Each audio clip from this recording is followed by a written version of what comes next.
you listen to me. When you first came to us, we thought that people would come and take you away because when they found out, the things you could do, and that worried us a lot. But then a man gets older and he thinks very differently and things get very clear.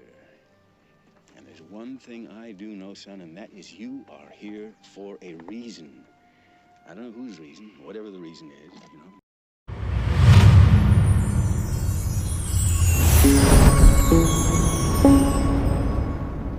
Hey guys, it is Tristan with NewsStand, and finally, after all the crap Superman has had to endure through Bendis, he's finally gotten a writer who I think truly understands him.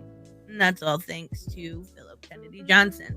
Now, I know when I talked about Future State Superman, Worlds of War, I didn't give it the most shiny of praise. I didn't review it the best, and I still don't. It sets up a lot of things that it really never delivered on. However, looking back on it, it was a clear indication that Phillip Kennedy Johnson did and still does understand Superman. The way the people talked about Superman, what he meant to these people, what he meant to the main girl, all of that, it was giving us Superman that was an inspirational symbol, right? Now, Superman House of L gave us a different take on the same thing, and I thoroughly enjoyed it. We get how Superman is an inspiration through his descendants, his family, and allies way down the future. What I love best is that it's almost a continuation from Grant Morrison's idea of the Superman dynasty in DC 1 million, but without being beholden to all of the descendants that Morrison created, right? So now we have arrived, and we are at Superman 29 and Action Comics 1029, the two-part prelude to Johnson's run on both titles. And it's clear Johnson is fixing what Bendis has done. Yeah. I know most of us would just like to use kind of a magic reset one, but let's be honest, that wasn't going to happen. But what we got was just as good. Now, Superman 29 opens up with a Superman and John fighting off a bunch of creatures that came from a breach, beating them up and throwing them back before the breach is then closed, thanks to a nearby science team, which eventually he finds out that the team is from Star Labs and is being run by Amanda Waller.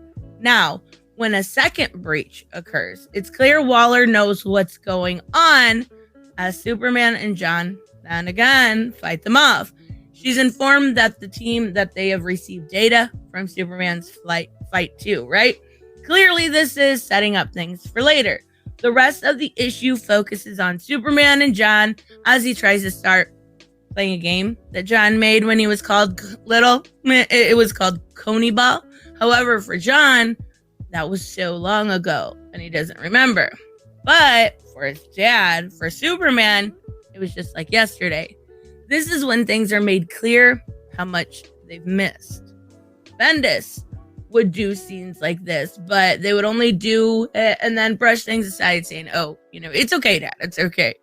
But finally, we get John having returned from the future, making clear it's not okay. It could have been a pot shot at Bendis treating Clark like he's been a placeholder into a true Superman, aka John, would take up the mantle. That's been such a disgrace to Superman. To have it had been Clark's legacy not matter, except to give us John, who thought that was a good idea. Well, Johnson here has it be that John hated hearing people act like Superman was always meant to be him, not his dad. That people were asking, when are you going to be Superman? Things similar, things like that. Like Superman was a job that someone could just take, etc., right? So, of course, there's more to it than just that, because it's clear John doesn't feel he's ready to take up that mantle, as if that day is inevitable. And apparently, according to whatever he's found out in the future, it is. Then they get words that the breaches are still happening, which seems to prove whatever John is telling his dad, that day is the day he dies. And we end the issue on a cliffhanger with more breaches, more monsters, who can damage Superman as they come through. Now, there is a backup story to this one, and it is adorable for one, but it focuses on a long underutilized Superman supporting character, Bibbo Bibbowski. Yeah, say that 10 times fast. Former drunk dock worker turned lottery winner bar owner. And he's on a date. Jimmy's there too. While he and his date are seeing a movie, there's a heckler who seems to want to take Bilbo's girl away from him, which sets Bilbo off, and he tackles the guy right out of the theater, only to find out that the guy is a monster named Deadstream. Fortunately, Bilbo may be a lughead, but he's smart enough to know that if he turned off the fountain, it would diminish the guy, which it does, allowing Bilbo to take him out. But it is then revealed his girlfriend was not even real the entire time. Oh, poor guy. It was just smoke, and it devastated Bilbo. So Jimmy offers him a job writing for the Planet to give him a common man's perspective, right? A bit of a leap in logic, but it's clear Jimmy is wanting to get Bilbo to focus on something. And this is where we're introduced to new villains, Projectus and Deadstream, and apparently this is exactly what they wanted to happen.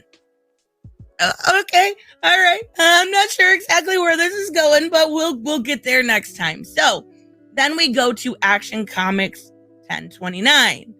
And this is, it's funny how the two titles are off just exactly by 1,000 issues. But we open up with the same action of John and Superman fighting off the monsters. And here's a problem with the artist, though. Phil Hester is a good artist, a great artist. A little animation-y for me, but even so, when he does work on these heroes, he kind of makes the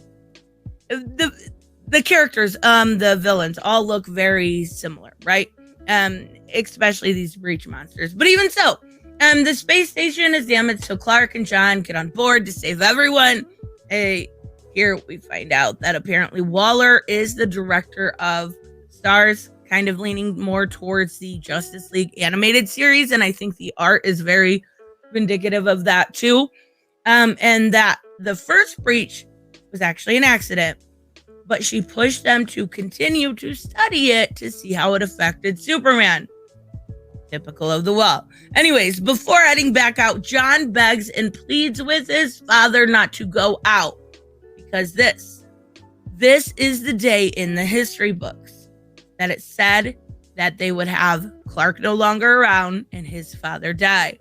Clark makes it clear that he can and he will survive this. They fly out there. Sure, to Clark's word, they actually do survive. It's a touching battle, and a lot of it is because John is there to help.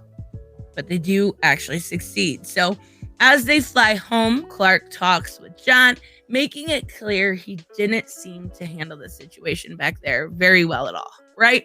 John is terrified of losing Clark, and Clark had the similar situation with his dad. And Clark never considered it if in the situation if John was actually right or not. John is confused. He states that this was the day in history, it was the beginning of the end.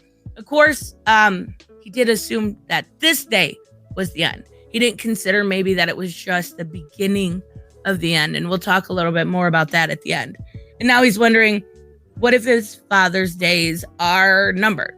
How is he supposed to be ready for that? How is any son supposed to be ready for that? Clark then shares this story. And I absolutely love this story. Where Pa had taken a big fall. Clark flew up to him, making all sorts of excuses, Oh, I would have fallen too, right? Paul then tells him something Clark never forgets and gives us the title of the art, the Golden Age, right? There's a golden age when every kid knows where their parents are indestructible, that we never fall, that we always know what is right and what the right thing is. We let you see us that way so you feel safe, I guess. Safe enough to take risks. Figure out your own limits. That's how a kid's supposed to feel.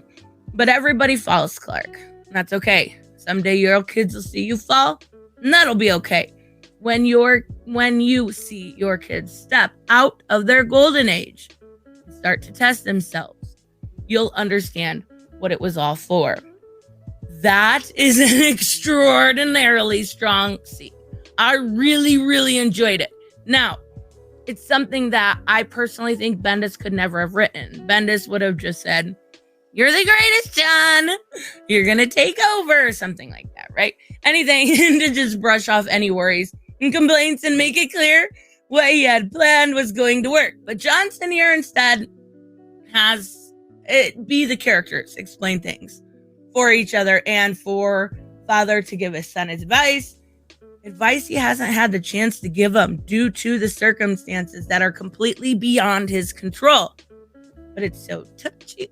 I love it. So the main story ends as we find out that Mongol is coming to war with Warworld soon, right? But after that, we actually get a Midnighter backup. I love Midnighter, by the way. So this Midnighter story, we open up with him kicking all kinds of ass, revealing that he has his supercomputer in his brain again. The supercomputer helps him in every step of the way, and Midnighter loves it.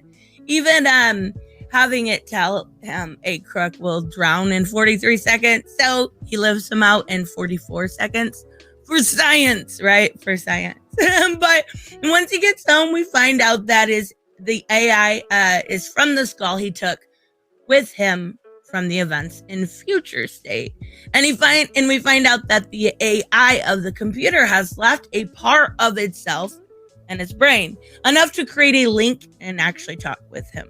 The AI taunts Midnighter all the way, making it clear Midnighter hasn't been the same since he came back from Future State, and that Apollo may prefer the future Midnighter.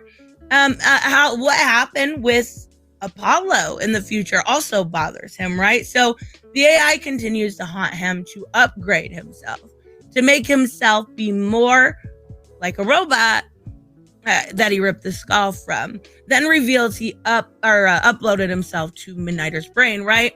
All the while Apollo is getting more and more worried, and that's kind of where the story ends. I absolutely loved it. It was simple but great. I'm interested to see where it goes and how it continues, like back from the future. I really like it. So yeah, within the 2 issues, Johnson has done the impossible, I would say. He's taken what Bendis has done and made it work with these characters and is taking it forward to its logical conclusion. Is this what we as Superman fans want to see, though? Probably not. But it's the hand that he's dealt. And he's shown he gets the characters and is writing everything right.